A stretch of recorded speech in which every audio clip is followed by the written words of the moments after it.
mereka memberikan petuah, mereka memberikan dakwah-dakwah mereka kepada manusia adalah izil Islam, untuk ketinggian Islam. Ini perjuangan mereka demikian. Jadi apa yang mereka lakukan di dalam hidup mereka, yang mereka dakwahkan dengan ucapan-ucapan mereka, adalah agar tujuan Islam itu tinggi. Li'ila'i kalimatillah, untuk meninggikan kalimat Allah Subhanahu wa ta'ala. Dan inilah keikhlasan yang dengan itu pula akan diterima dakwah-dakwah seseorang, perjuangan seseorang. Rasul Shallallahu Alaihi Wasallam belum pernah ditanya tentang jihadnya orang yang ingin mendapatkan ghanimah, tentang jihadnya orang yang ingin mendapatkan pujian. Dan berikutnya di antara niatan yang lain, ya Rasulullah, yang mana yang dikatakan ikhlas kepada Allah Subhanahu wa ta'ala? Di mana jihad yang mana yang akan diterima oleh Allah Subhanahu wa ta'ala? Maka Rasul sallallahu alaihi wasallam belum mengatakan ya ini yang akan diterima, yang dikatakan ikhlas adalah mangqatala, atau tentang syahid, ya, yang mana dikatakan sebagai orang yang syahid, sebagai orang yang mati syahid. Maka belum mengatakan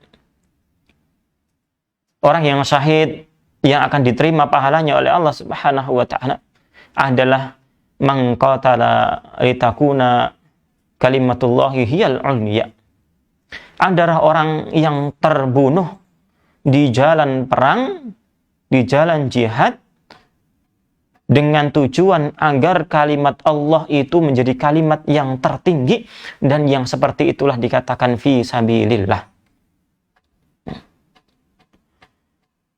Maka itulah tujuan mereka. Mereka berdakwah dengan lisan-lisan mereka, dan kemudian dengan jihad, dengan badan mereka, dengan tenaga mereka, dengan harta mereka. Tujuannya adalah untuk meninggikan kalimat Allah Subhanahu wa ta'ala. Ini yang menjadi niatan mereka. Salah satu yang menjadikan ucapan mereka, dakwah-dakwah mereka itu lebih bermanfaat, lebih berbobot, dan lebih masuk ke dalam hati-hati manusia. Yang kedua, kata beliau, mereka itu berkata, berbicara untuk apa? Untuk linajatin nufusi, untuk keselamatan jiwa-jiwa mereka di hadapan Allah Subhanahu wa ta'ala. Bukan hanya untuk mencari sekedar ketenaran saja, bukan untuk mencari kedudukan di hadapan manusia, bukan. Namun agar jiwa-jiwa mereka itu selamat di hadapan Allah Subhanahu wa ta'ala. Dan keselamatan jiwa di hadapan Allah Subhanahu wa ta'ala dengan seseorang dimasukkan ke dalam surga Allah Subhanahu wa ta'ala karena Allah ridha kepada mereka, itulah keselamatan yang hakiki. Faman zuhziha 'anil nar wa udkhilal jannah faqad faz, kata Allah Subhanahu wa ta'ala. Barang siapa dijauhkan dari api neraka dan dimasukkan ke dalam surga, maka sungguh orang tersebut telah beruntung. Dan hendaklah ini yang menjadi tujuan manusia, tujuan kita kaum muslimin, ya, ketika kita beramal, ketika kita berdakwah kepada Allah Subhanahu wa ta'ala, bahkan ketika kita mendidik anak-anak kita, ya, ketika kita mengajari anak-anak kita untuk beribadah kepada Allah Subhanahu wa ta'ala, sholat, baca Quran dan sebagainya, ya, adalah untuk keselamatan jiwa kita di hadapan Allah Subhanahu wa ta'ala. Yang ketiga, kata beliau, waridar rahman, tujuan mereka berbicara, berdakwah kepada Allah Subhanahu wa ta'ala adalah agar untuk mencari, untuk mendapatkan ridhonya Ar-Rahman, Allah yang maha penyayang, yang maha pengasih, yang menyayangi hamba-hambanya. Inilah ketiga hal yang kata beliau Hamdun bin Ahmad, yang menjadi sebab perkataan para salaf kita lebih bermanfaat daripada ucapan-ucapan kita.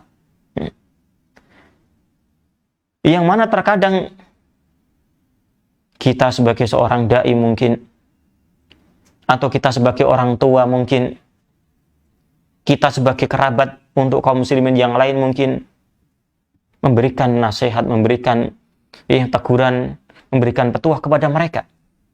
Mungkin kepada anak-anak kita atau saudara kita atau yang lainnya. Namun ternyata ucapan kita mungkin seperti sesuatu yang tidak dianggap, sebagai angin lalu, sebagai buih yang mungkin ketika ditiup angin kemudian hilang buih-buih tersebut. Seperti sesuatu yang tidak bermanfaat faedahnya. Maka yang seperti itu hendaklah menjadi koreksi kita sebagai seseorang yang memberikan nasihat kepada orang. Menjadi koreksi bagi kita sebagai orang tua ketika kita memberikan nasihat untuk anak-anak kita. Rasul Shallallahu Alaihi Wasallam, beliau pernah memberikan petuah kepada seorang sahabat, masih kecil sahabat itu, namun saya lupa namanya. Kisah ini dibawakan oleh Syekh Abdul Razak Hafidhahullah Ta'ala di dalam kitab Kutaib beliau yang kecil itu, Samratul Ilmi. Samratul Ilmi amal. Buah daripada ilmu itu adalah amal. Di sana dikatakan ada seorang sahabat kecil, anak kecil, yang mana ketika itu makan berantakan, dengan tangan kiri, dengan tangan kanan, berantakan. Maka kemudian Nabi SAW mengatakan, ya ghulam, wahai anak kecil, syamillah, ucapkanlah bismillah ketika kamu makan. Wakul biyaminik, dan makanlah dengan tanganmu. Wakul fimayali, dan makanlah dari mulai yang terdekat darimu. Maka kemudian setelah itu, sahabat ini, dia masih kecil, ikhwah. Dia mengatakan, setelah itu, itulah tata cara makanku. Satu kali diberikan nasihat oleh Rasul Sallallahu Alaihi Wasallam. Setelah itu dia berubah dari tata cara makannya yang tadinya berantakan, tidak bismillah dan sebagainya, dia kemudian makannya mulai teratur dan sebagainya.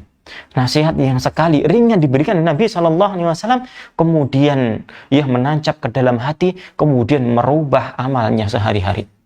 Demikian. Ini Rasul Sallallahu Alaihi Wasallam, orang yang paling ikhlas. Manusia yang memang dipilih oleh Allah Subhanahu Wa Taala dari sekian juta, sekian miliar manusia dipilih yang terbaik oleh Allah Subhanahu Wa Taala untuk diberikan risalah, bahkan beliau dipilih untuk dijadikan sebagai penutup para nabi. Nabi Sallallahu Alaihi Wasallam. Kemudian Imam Al-Bukhari rahimahullah taala. Apa yang menjadi semangat Al-Imam Al-Bukhari rahimahullah ta'ala untuk menulis kitab Sahih Al-Bukhari, yang mana salah satu di antara guru beliau mengatakan perkataan yang ringan, yang kurang lebihnya mudah-mudahan di antara kalian ada yang menulis, menyendirikan hadis-hadis sahih tersendiri, dibukukan dalam kitab tersendiri, sedikit sekali dari apa yang beliau katakan kepada murid-muridnya,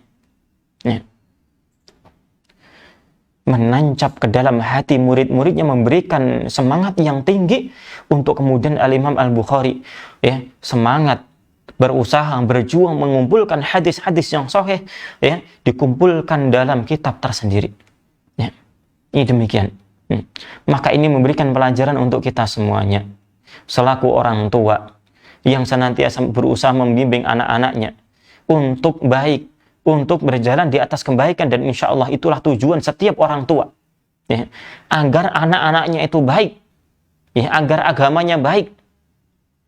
Tidaklah ada di antara orang tua insya Allah, kalau ada itu nadir, sedikit sekali.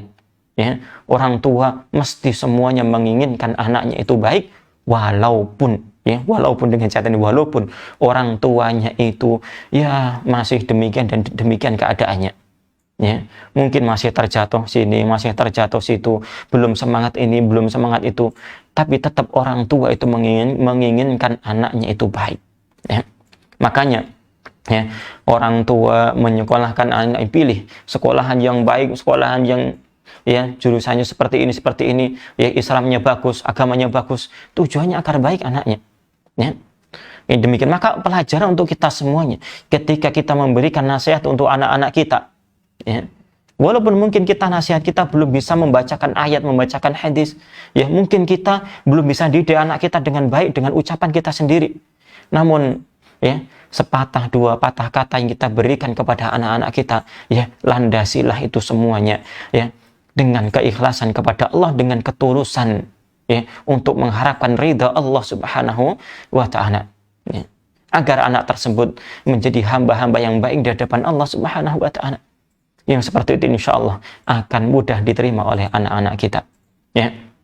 Nah, dibandingkan dengan perkataan kita, kata beliau, itulah dikatakan tadi 3 hal yang menjadikan perkataan para salaf kita itu ya menjadi lebih bermanfaat. Wa nahnu, kata beliau, kalau kita, sedangkan kita, ucapan kita dianggap oleh umat, oleh manusia seperti angin yang berlalu, seperti buih yang kemudian hilang ditiup angin. Ya, kenapa kata beliau nahnu natakallamu li'izzatin nufus. Kita itu ya berbicara untuk ketinggian diri kita, ketinggian jiwa kita, kemuliaan jiwa kita. Ya. Yang mungkin saja seseorang mendakwahkan agama Allah Subhanahu wa taala ya, dengan perkataan yang bagus, ditata rapi. Namun semua itu belum mesti akan diterima oleh Allah, belum mesti diterima oleh manusia. Sebelum semua itu adalah dia niatkan untuk ketinggian agama Allah Subhanahu wa taala. Jangan sampai kita semua berbicara, memberikan nasihat untuk anak kita, mendakwahkan agama Allah Subhanahu wa taala hanya untuk ketinggian jiwa kita. Ya. Agar kita tambah status kita di hadapan manusia dan sebagainya. Ya. Nasallahu, itu adalah niatan-niatan yang rendah. Ya. Wa talabid dunia, dan untuk mencari dunia. Ya. Maka ini adalah sesuatu yang hina. Ya. Belajar agama, berdakwah, beribadah untuk mencari dunia, mencari yang rendahan.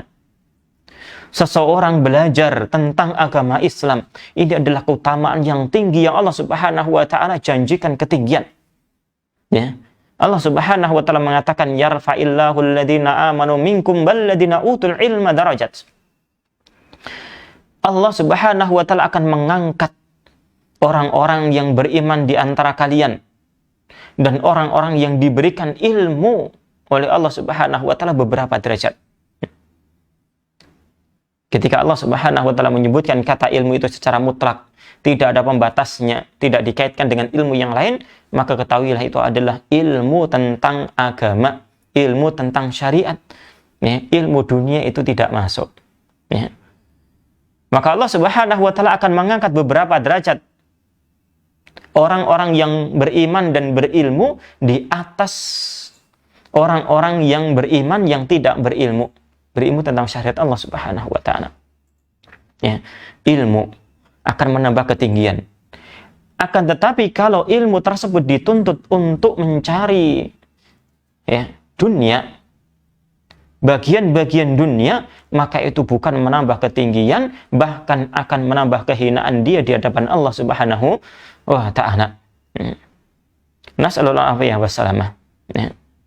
Maka hendaklah apa yang kita dakwahkan, ilmu yang kita cari, yang kemudian kita dakwahkan, kita ajarkan kepada anak kita, semua itu tujuannya adalah bukan semata-mata mencari perhiasan dunia. Kalau Allah Subhanahu wa taala memberikan bagian dunia kepada kita atas itu semuanya, itu adalah mungkin bagian ya, khobar yang disegerakan oleh Allah Subhanahu wa taala, kabar baik. Namun tetap harus terus menjaga niat, mengontrol niat, jangan sampai niat kita hanya untuk mencari itu. Ya.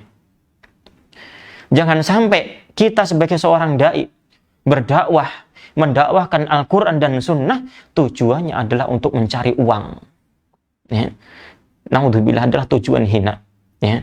Karena ada di sana. Ya. Dan naudzubillah min dzalik, kita berlindung dari niat-niatan tersebut. Ya. Berdakwah, mendakwahkan agama Allah Subhanahu wa taala, tujuannya adalah untuk mencari bayaran. Ya. Dia tidak mau mendakwahkan tersebut, tidak mau mengisi pengajian, nggak mau diundang ke sana kalau tidak ada ya imbalan yang seperti ini dan seperti ini. Ini adalah niatan-niatan yang hina, ya ikhwah rahimani wa rahimakumullah. Ya. Maka mungkin saja itu salah satu di antara sebab ya dakwah kita itu ya hanya bagaikan buih angin lalu yang kemudian dilupakan oleh manusia. Ya. Adapun ketika dakwah tersebut ikhlas karena Allah Subhanahu wa taala, akan dipertahankan oleh Allah Subhanahu wa taala. Lihatlah bagaimana Al-Imam Malik rahimahullahu taala. Ya, Al-Imam Malik ketika beliau nulis kitab hadis Muwatta. Yang mana sebelum Al-Imam Malik itu sudah ada yang nulis Muwatta itu tebal. Ya. Dan kemudian di zaman beliau pula ada banyak ulama yang nulis Muwatta. Kemudian beliau pun juga nulis Muwatta.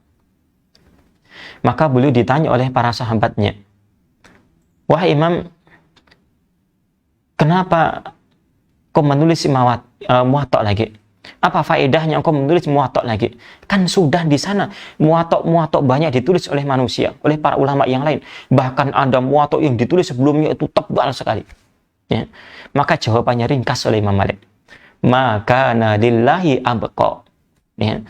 Sesuatu yang karena Allah itulah yang akan kekal. Maka kemudian sampai sekarang saat kita ini ya kita tidak mendapati Muwatta kecuali cuman Muwatta'nya Imam Malik. Ya. Yang demikian, sesuatu yang ikhlas karena Allah Subhanahu wa taala itulah yang akan dipertahankan oleh Allah Subhanahu wa taala, ada di muka bumi. Ada di buminya Allah Subhanahu wa taala yang kemudian dikaji dan dikaji oleh manusia, oleh kaum muslimin, diambil manfaatnya di situ. Ya. Demikian Al-Imam Nawawi rahimahullah taala. Beliau diwafatkan oleh Allah Subhanahu wa taala dalam usia yang sangat muda. Ya. 37 atau berapa ya? Saya lupa. Ya, demikian. Ya, masih usia yang sangat muda, sangat belia. Namun, masya Allah, luar biasa. Tulisan-tulisan yang sampai saat ini kita bisa nikmati, kita bisa baca, kita bisa ya ambil faedahnya. Bahkan, ya, siapa dari kalangan kaum muslimin yang tidak kenal dengan Arba'in An-Nawawiyah, 40 hadis yang dikumpulkan oleh Imam Nawawi rahimahullah ta'ala. Siapa kaum muslimin yang tidak kenal di sana dengan Riyadhus Shalihin? Ya. Hampir setiap rumah-rumah kaum muslimin dihiasi perpustakaan yang diisi dengan Riyadhus Shalihin. Ya. Diterjemahkan berbagai macam bahasa masuk ke dalam rumah-rumah kaum muslimin. Ya. Sekarang siapa yang tidak kenal dengan Syarah Muslim yang disyarah oleh Imam Nawawi rahimahullah ta'ala? Syarah Imam Muslim yang paling terkenal, yang paling kita bisa kenal, ya. Setahu saya aja, wallahu taala alam, ya. Syarahnya Al-Imam Nawawi rahimahullah taala. Banyak di antara syarah-syarah yang lainnya, ya. Ini bukan berarti kemudian menyatakan mereka enggak ikhlas, yang lainnya bukan, ya. Namun di situ salah satu mungkin ya bertahap, bertingkat keikhlasan para ulama juga dalam menulis mensyarah kitab atau menulis hadis, ya. Namun di sini salah satu di antara ya tulisan-tulisan atau perkataan para ulama dikekalkan oleh Allah, disampaikan ke hati-hati manusia, ya, itu adalah salah satu sebabnya adalah keikhlasan mereka, ya. Nah, ini salah satu yang sebab yang kedua tadi, yang perkataan kita kok ya seperti angin yang lalu tadi apa? Ya, kita berdakwah, kita berkata hanya untuk mencari dunia. Wal iyadzubillah. Ya. Yang kemudian yang ketiga, kebalikan dari yang pertama tidak apa?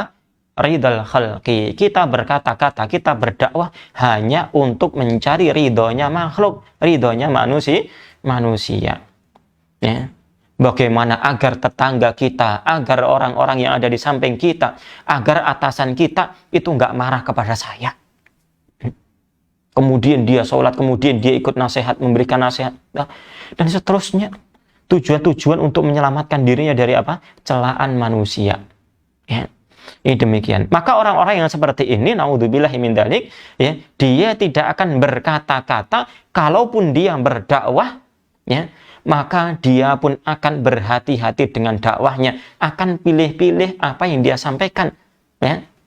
Jangan sampai menyampaikan apa yang menjadi singgungan untuk manusia. Dia menyampaikan hanya yang diinginkan oleh manusia saja, yang buat senang manusia, yang penting manusia senang ketika itu, yang bisa guyu sana sini, bisa ya hatinya senang bergembira ketika itu.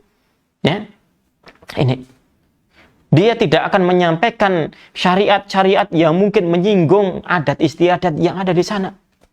Ya, tentang syirik, tentang bid'ah, ya, tentang kemaksiatan yang menyebar ketika itu, dia tidak akan sampaikan. Kenapa? Karena mungkin nanti manusia akan marah. Kemudian nanti saya nggak diundang lagi di situ. Nah, seperti ini, ya. Maka tidak. Tetap harus disampaikan. Qulil haq walau kana murran. Ya, sampaikan kebenaran walaupun itu pahit.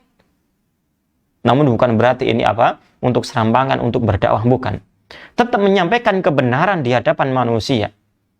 Ya, syariat manis maupun pahit hasilnya tetap harus disampaikan kalau itu adalah memang bagian dari hukum Allah Subhanahu wa taala. Namun yang penting adalah bagaimana untuk menata, ya, adab-adab kita, ya, menyampaikan perkataan tersebut dengan apa? Dengan hikmah, ya. Karena mungkin saja ucapan kita ditolak oleh manusia bukan karena syariatnya itu keras, tegas, namun karena akhlak kita ketika menyampaikan. Ya, ucapan kita ketika menyampaikan kepada mereka itu apa? Enggak baik. Itu, ya. Nasallallahu alaihi wasallam, kita berlindung kepada Allah dari sifat-sifat yang tidak baik tersebut. Nah, ini perkataan di antara salaf kita yang menunjukkan akan keadaan salaf kita, apa atau yang menjadi sebab ternyata, ya, ucapan mereka itu lebih berbobot, lebih bermanfaat daripada ucapan kita. Ya, mereka itu tidaklah berbicara kecuali untuk kemuliaan Islam, untuk keselamatan diri mereka di hadapan Allah Subhanahu wa taala, untuk mencari keridhaan Allah Subhanahu wa taala. Maka ketika hal ini hendaklah menjadi, ya, apa yang menjadi tujuan dari apa yang kita dakwahkan, apa yang kita nasihatkan untuk manusia. Ya, dulu pernah kita bawakan perkataan daripada Muhammad bin Wasi', ya, beliau mengatakan inna dzikra, sesungguhnya nasihat, ya, idza kharaja minal qalbi, apabila muncul dari dalam hati, waqa'a 'alal qalbi, maka itu akan hinggap, ya, akan bertengger, akan dia menetap di hati pula. Itu keadaannya.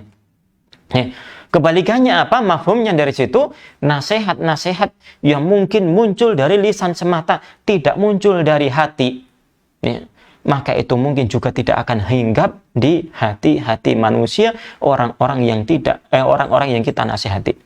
Mungkin hanya lewat pintu kiri, ya, telinga kiri kemudian telinga kanan keluar, atau telinga kanan kemudian keluar telinga kiri, atau mungkin keluar kemudian balik lagi, ya, terbilang seperti itu. Ini untuk koreksi kita semuanya sebagai orang tua atau para dai yang mendakwai anaknya, menasihati atau menasihati, ya, kaum muslimin. Ya, ini wallahu ta'ala a'lam. Nah, inilah keadaan para salaf kita yang kemudian tentunya di sana, ya, ada sebab yang lainnya yang kemudian menjadikan perkataan mereka itu, ya, diterima oleh manusia, menghunjam di hati-hati manusia. Ya, ini apa? Dikatakan oleh Malik bin Dinar rahimahullah ta'ala, salah satu di antara ulama salaf kita, belum mengatakan innal alima, apabila sesungguhnya seorang yang berilmu, idza lam ya'mal bi'ilmihi, apabila dia itu tidak mengamalkan ilmunya, zalat, akan hilanglah mau'idatuhu, nasihat-nasihat yang dia berikan, anil qalbi, hilang dari hati-hati manusia, kama tazilul qatratu hanis sofa, sebagaimana, ya, hilangnya tetesan-tetesan air, ya, dari batu yang licin.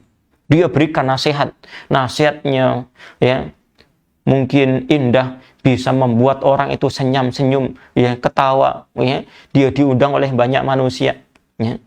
Namun apa? Nasihat yang dia berikan ya kemudian seperti air yang tetes di atas batu yang licin, ya.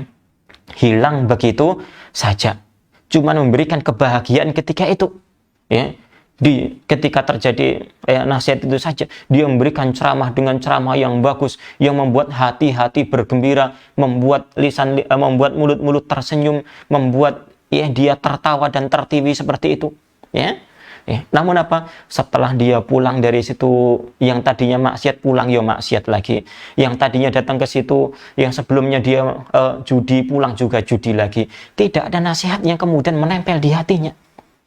Ya mungkin saja tadi apa? Dia diterima oleh manusia dakwahnya, ya, disenangi oleh manusia. Ya. Namun nasihatnya tidak ada yang menghunjam di dalam hati, tidak merubah manusia yang tadinya dari pemaksiat kemudian menjadi ahli taat, yang dia ahlul bid'ah kemudian menjadi ahlul ittiba, ya, ahlul syirik jadi ahlul tauhid dan seterusnya. Ya, ini ya, hendaklah seorang yang berdakwah kepada Allah Subhanahu wa Ta'ala dan orang tua yang menasihati anaknya hendaklah berusaha bagaimana dia itu menasihati dirinya sendiri. Itu yang nomor pertama. Ya, karena ya orang yang mendidik orang itu hakikatnya adalah bagaimana dia mendidik dirinya sendiri. Ya, jangan sampai dia menjadi para dai, menjadi dia pendai mendakwahkan agama Allah Subhanahu wa Ta'ala, akan tetapi dirinya sendiri itu berada di kubang keburukan. Ya, nasallallahu alaihi wasallam. Nah, ini di antara keadaan para salaf kita yang menjadikan mereka ucapannya itu lebih bermanfaat daripada kita. Dan kita beralih kepada perkataan yang berikutnya yang dibawakan oleh beliau di sini. Nah, beliau mengatakan, Syekh Fidahullah Ta'ala, beliau mengatakan waqala an-Nadru ibnu Shumail. Nadr bin Shumail mengatakan, ghalal hazzu fi mawdi'in, mahal, ya, menjadi mahal kain sutra di suatu tempat. Ya, silakan. Karena idza ghala hunaka, dahulu apabila di tempat itu suatu benda itu mahal, gini kaitan dengan sutra, ya, pakaian yang kaum muslimin yang boleh pakai itu hanya perempuan saja, ya, laki-laki itu tidak boleh dipakai untuk baju, yang lain nggak boleh, kecuali karena memang darurat, ya, karena penyakit gatal, ya, yang pakai baju apapun gatal seperti itu, maka pakai sutra boleh, ya. Dulu zaman Nabi SAW terjadi yang seperti itu, ya. Juga sebagaimana emas, kaum muslimin yang laki-laki nggak boleh pakai perhiasan emas, ya, nggak boleh. Akan tetapi kalau misalnya darurat, ya, boleh pakai. Daruratnya apa di situ? Yang dulu di zaman Nabi SAW ada seorang sahabat yang hidungnya itu kepotong, ya, hidungnya kepotong, perang hidungnya kepotong, ya, kemudian dipakai hidung palsu dari beberapa bahan itu kemudian membusuk, ya, maka di situ diizinkan Nabi SAW memakai hidung yang terbuat dari emas, maka itu boleh yang seperti itu, ya. Perhiasan ditaruh di hidung, ya, pengganti hidung, ya. Ya, ini kalau darurat itu boleh, ya. Nah, telah mahal, menjadi mahal barang, ya, ini sutra di suatu tempat yang mana ketika itu apabila di tempat itu maka di Basrah itu juga mahal. Maka kemudian wakana Yunus bin Ubaid yang dia itu adalah ketika itu adalah khazazan, adalah penjual sutra, ya, penjual sutra, maka dia mengetahui hal tersebut, kemudian dia pun membeli dari salah seorang temannya dengan harga 30 ribu, ya, 30 ribu dirham apa dinar, ya, wallahu ta'ala alam, ya, sampaikan 30 ribu saja, ya, dengan harga yang mahal. Ya, memang sutra adalah harganya mahal, ya. Nah, setelah waktu itu berlalu, ya, kemudian Yunus bin Ubaid yang dulu kita telah terangkan ya, Yunus bin Ubaid, salah seorang ulama ya, di antara ulama-ulama salaf kita ya, seorang ahli ibadah lagi ya, dalam ilmunya. Kemudian dia berkata kepada sahabatnya tadi yang dia beli sutra itu dari, sudah dibeli, akad sudah sah. Akad apa? Akad sudah sah ya. Dia berkata, hal kunta alimta annal mata'a ghala bi ardin kada wa kada.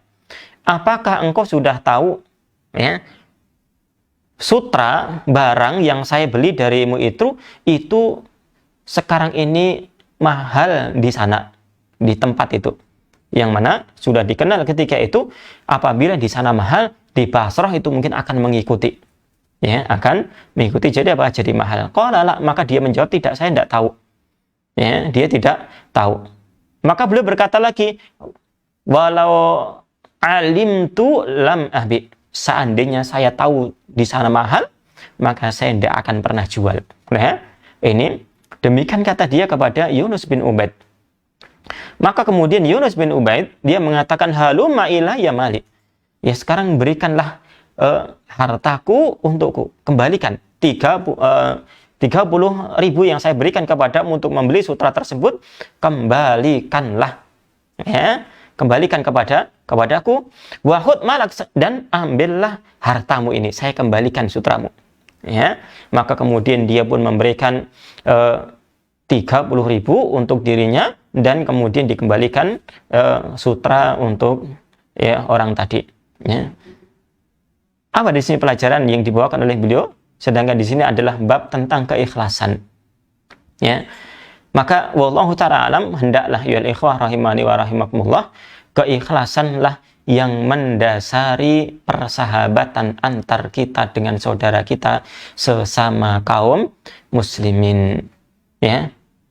Jangan sampai persahabatan kita dengan kaum muslimin tujuannya adalah untuk memanfaatkan mereka, untuk mengambil untung dari mereka ya. Cari teman kaum muslimin, menambah teman, tujuannya hanya untuk apa? Tujuan dunia ya, memanfaatkan mereka. Kalau banyak teman nanti saya banyak apa? Banyak pelanggan dan sebagainya ya.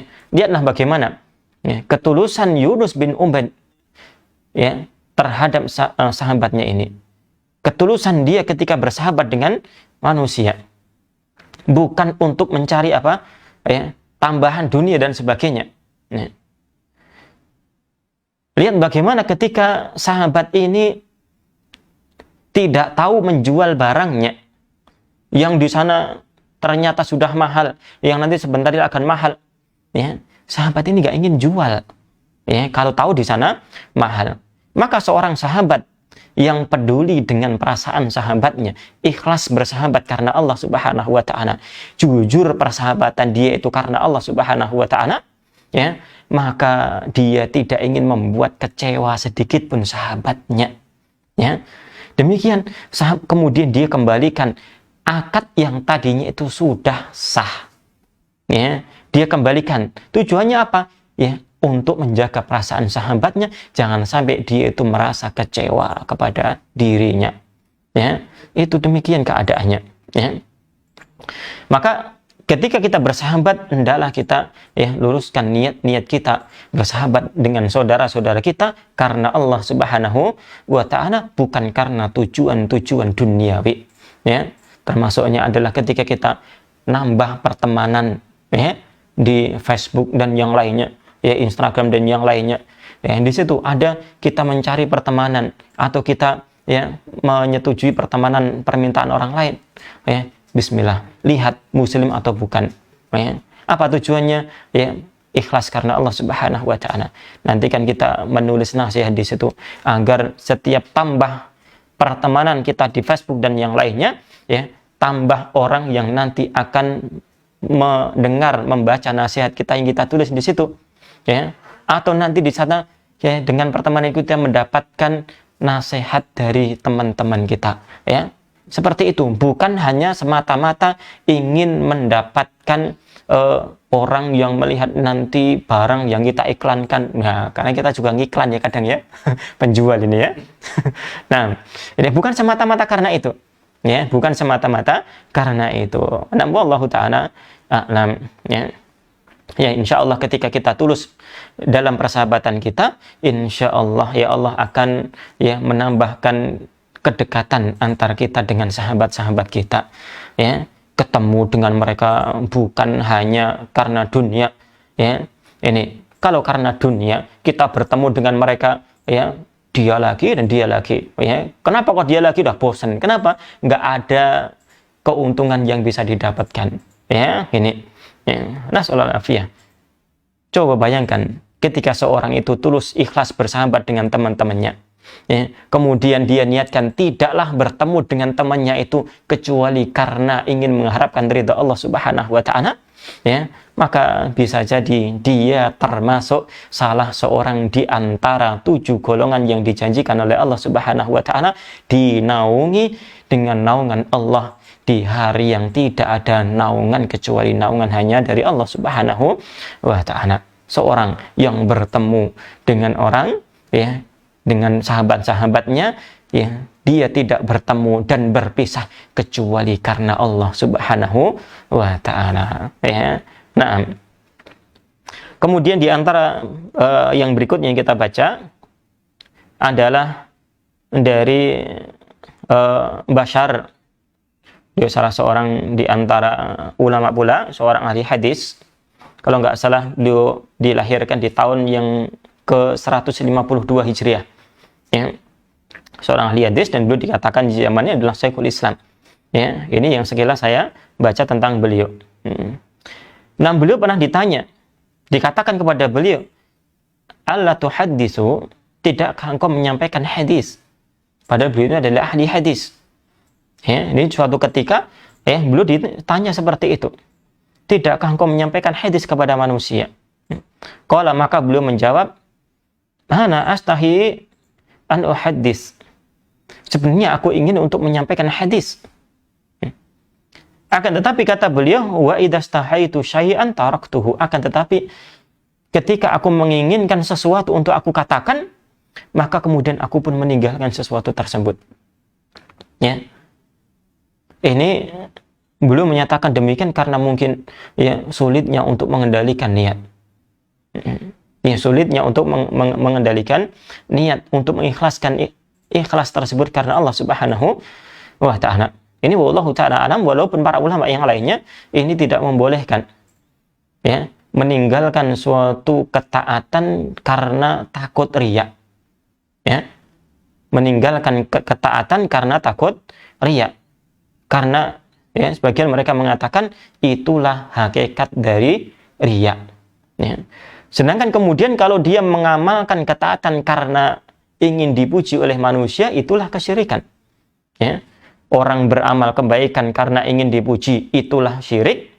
Dan ketika orang meninggalkan ketaatan karena takut riya, itulah hakikat daripada riya. Ya, seperti itu keadaannya. Ya, namun di sini ada beliau menyampaikan demikian. Ya, beliau ya pernah meninggalkan untuk tidak menyampaikan hadis ya karena beliau sulitnya untuk mengontrol niat. Ya, wallahu ta'ala alam, ini sebatas yang saya tahu tentang perkataan beliau. Ya, wallahu ta'ala alam. Ya. Ini keadaan beliau. Sedangkan keadaan kita ya sungguh sangat jauh. Bahkan kita menyampaikan ayat, menyampaikan hadis, kita belajar ayat, belajar hadis, terkadang ya kita itu niatnya karena dunia, ya, niatnya karena ingin dipuji, naudzubillahi min dzalik, ya. Ini hendaklah senantiasa kita menjadi ya koreksi untuk kita semuanya.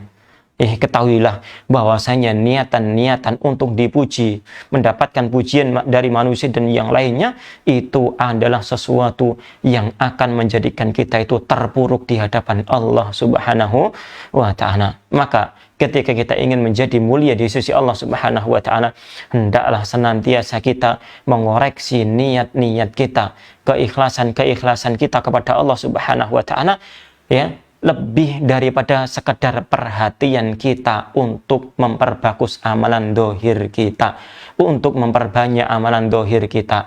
Itu wallahu ta'ala a'lam bishawab yang mungkin kita bisa sampaikan di kesempatan siang hari ini. Tentunya banyak sekali kekurangan, Ya, inti daripada pembahasan kita itu ada apa? Pengaruh ikhlas pada dakwah-dakwah kita, nasihat-nasihat kita, yang mana inti dari kita bahwasanya ketulusan atau keikhlasan ketika kita memberikan nasihat itu akan mempengaruhi diterima atau tidaknya di sisi Allah Subhanahu wa taala. Yang kedua, mudah atau tidaknya diterima oleh manusia.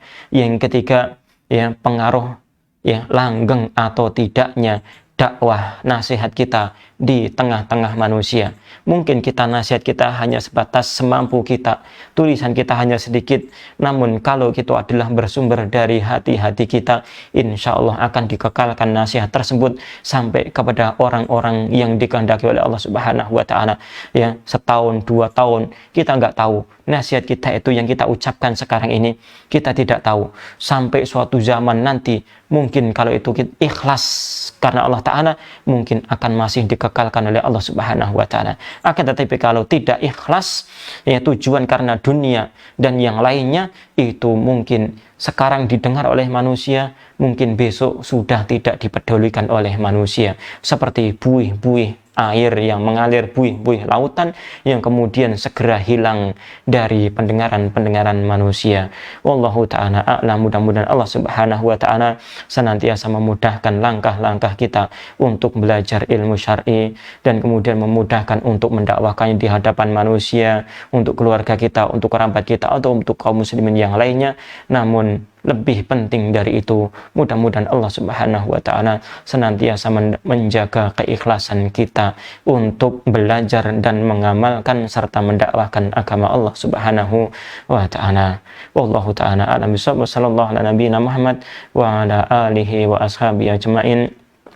Subhanakallahumma bihamdika asyhadu an la ilaha illa anta astaghfiruka wa atubu ilaik. Wa akhiru da'wana alhamdulillahi rabbil alamin. Assalamualaikum warahmatullahi wabarakatuh. Astagfirullah.